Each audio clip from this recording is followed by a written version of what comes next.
घे. अगं घाबरू नकोस, मीच आहे. घे कॉफी घे.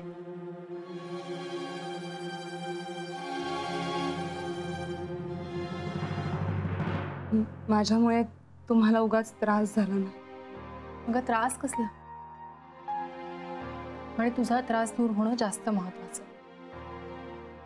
घे कॉफी घे.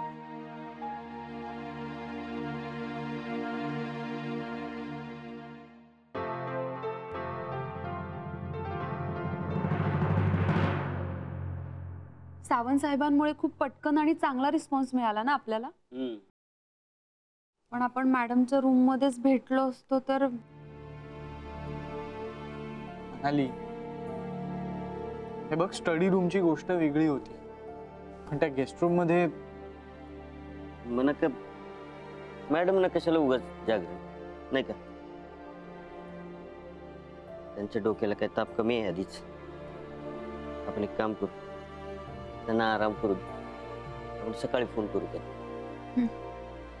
चला कामाला लागूया.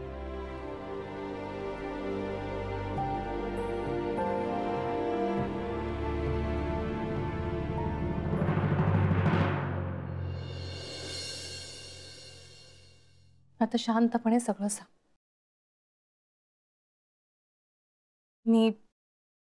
मी मानसी रणजित शिर्के, दौलतराव शिर्क्यांची सून. दौलतराव शिर्क्यांची सून? मॅडम, माझा नवरा रणजित आता या जगात नाही, म्हणून मी आसरा घेण्यासाठी माझ्या सासरी गेले. तर सासरच्यांनी मला घरातून हकलवून लावलं. पण का? कारण माझं आणि रणजितचं लग्न त्यांना पसंत नव्हतं. रणजित गेला तरी मी तिथे गेले. त्यांनी मला घरातून हकललं तरी मी पुन्हा तिथे गेले. 4 दिवस बरे गेले, पण नंतर मामांजी आले तेव्हा त्यांनी माझा अपमान करून मला घराबाहेर काढलं. धनश्री, या मानसीला घरात घ्यायचं नाही असं बजावलं होतं तुला. प्लीज दया करा माझ्यावर. नाही ऐकणार नाही. रंगू धर तिला. ऐका ना माझा. तू निघ. आई, तू निघ.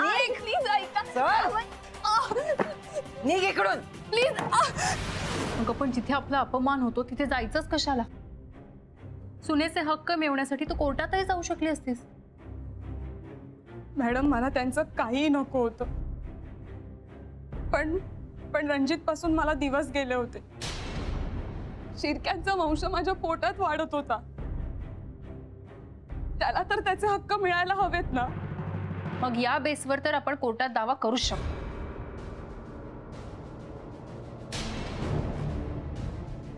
एक मिनिट.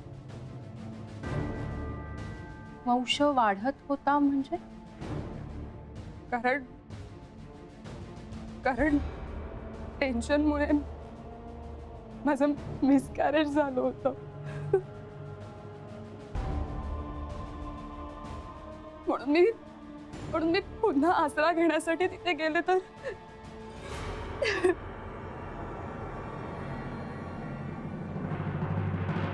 शांत हो, शांत हो. हे बघ, असं रडत बसून प्रश्न सुटणार नाही. मला सांग, त्या गुंडांना जर तू पुन्हा पाहिलंस तर ओळखू शकशील? आपण पोलिसात कंप्लेंट करू त्यांची. ते गुंड नाहीयेत, ती माझ्या मामांजींची माणसं आहेत. त्यांच्या पोलिसात खूप ओळखी आहेत. असू देत ना ओळखी, पण म्हणून सत्य किती दिवस लपवून ठेवणार आहे ते? एक ना एक दिवस सत्य सगळ्या जगासमोर येईलच आणि त्यांना तुझा स्वीकार करावाच लागेल. कठीण आहे ते, कारण माझा नवरा गेल्यानंतर त्यांच्या प्रॉपर्टीतलं काहीही मिळू नये यासाठी मामांजींनी माझ्यावर खोटे नाटे आरोप केले आणि मला घराबाहेर काढलंय.